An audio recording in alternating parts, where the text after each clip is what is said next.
Estamos en el 29º domingo del tiempo ordinario. La escena del Evangelio que vamos a escuchar se desarrolla en el mismo lugar de los domingos pasados, es decir, en la explanada del templo de Jerusalén. La explanada del templo que pertenecía al templo. Diversos grupos se van enfrentando a Jesús. Domingos pasados hemos visto sacerdotes, escribas. Hoy se van a enfrentar a Jesús dos grupos diametralmente opuestos que se van a unir para condenar a Jesús, para tenderle una trampa. En los países ocupados por los romanos, además de pagar los impuestos normales, por ejemplo, como estaba Mateo, junto al lago de Genesaret, y aquel que pescaba pues tenía que pagar un impuesto, lo mismo iban por las fincas, las posesiones de los israelitas, y todos tenían que pagar un impuesto. Además de esto, estaba el impuesto al César.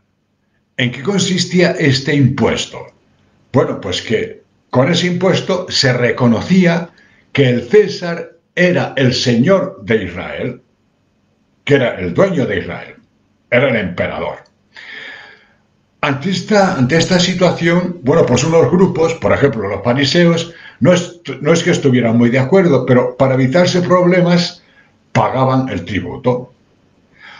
Otros, por ejemplo los celotes, más radicales, o los sicarios, pues negaban este tributo por una razón. Decían, si tú pagas el tributo al César, reconoces que el César es el señor de Israel, y no, el único señor de Israel es Dios. Por lo tanto, no hay que pagar. De estos celotas, Jesús tenía dos discípulos, Simón el celote y Judas Iscariot, el que le entregó. Una pregunta capciosa. La pregunta pretende pillar a Jesús en un renuncio. Empiezan como una especie de captatio benevolencie, es decir, como una introducción a ver si le captamos su benevolencia y hacemos pues que baje las defensas Jesús. Maestro, sabemos que enseñas la verdad de Dios y que no temes a nadie. Y la verdad, pero pretenden seducirlo. Y la pregunta, ¿es lícito pagar tributo al César? Le tienden así una trampa. Jesús les dice, bien, mostradme la moneda del tributo. Y les muestran un denario. En ese denario venía la efigie del César, podía ser Tiberio, que era el que dominaba en tiempos de Jesús, o podía ser la efigie del emperador Augusto. Pero con una inscripción que tenía, por ejemplo, la moneda el denario del emperador Augusto, que decía, Augusto, emperador divino, padre de la patria. Bien, eso de divino para Augusto, solo Dios. Tened en cuenta que muchísimos cristianos murieron mártires en aquel tiempo por no adorar las estatuas o la efigie del emperador. Muchísimos. Para que veáis el valor de esa inscripción. La respuesta de Jesús a todo esto, dad al César lo que es del César y a Dios lo que es de Dios. Es un aforismo que lo hemos escuchado muchas veces y a veces lo hemos interpretado mal. En primer lugar, no es una evasiva de Jesús. Dad al César. Jesús nos dice, el discípulo es a la vez que discípulo es un ciudadano y como tal ha de contribuir con el Estado, aunque no acepte ni le guste este Estado. Por ejemplo, San Mateo pues está pensando en sus comunidades también, en los cristianos a los que él escribe, como diciéndoles, mirad, no hagáis surgir conflictos por esto, por nada, que bastante persecuciones tenemos ya. No hagáis surgir conflictos inútiles. Pagad al César. Eso sí, el discípulo siempre podrá dar a Dios lo que es de Dios, y esto es lo definitivo.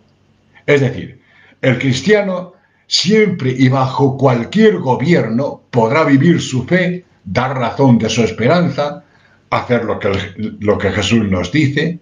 Eso sí, a veces podrá costarle incomprensión o persecución, incluso a lo mejor por parte del Estado. En cualquier situación, el cristiano puede dar gloria a Dios, puede clamar contra las injusticias, y esto siempre, independientemente del color del que sea el gobierno o el Estado que gobierne. Siempre. Es una invitación de Jesús. Ahí es donde tenemos que dar gloria a Dios, en la situación en que nos encontremos. Muchos nos alabarán, otros pues a lo mejor no. Un emperador no creyente. Así nos lo presenta en la primera lectura el profeta Isaías. Ciro es un pagano, no cree en Dios, y ha empezado pues una guerra para liberar del horroroso imperio babilónico que cometió auténticas barbaridades con todos los pueblos de la región, para liberar a esos pueblos de la esclavitud de Babilonia, entre ellos al pueblo de Israel. El profeta nos dice que aunque tú no lo sepas, como refiriéndose a Ciro, soy yo Dios quien te lleva de la mano. Soy yo el que te va conduciendo por estos derroteros de liberación. Este emperador Ciro va a sacar de la esclavitud de Babilonia al pueblo de Israel y le va a llevar a su tierra. Claro, un israelita pensaría, o sea, que ahora el nuevo Moisés es Ciro. O sea, que Ciro es otro Moisés. Algunos se escandalizarían, pero es así. Dios se sirve de un pagano, de un no creyente, para liberar a su pueblo. Una llamada de atención también para nosotros. Dios nos puede estar ayudando incluso a través de aquellos pues que no creen. O incluso a lo mejor a través de aquellos que nos critican como cristianos. Porque a lo mejor esa crítica pues es una voz de Dios, es una actitud de Dios para con nosotros.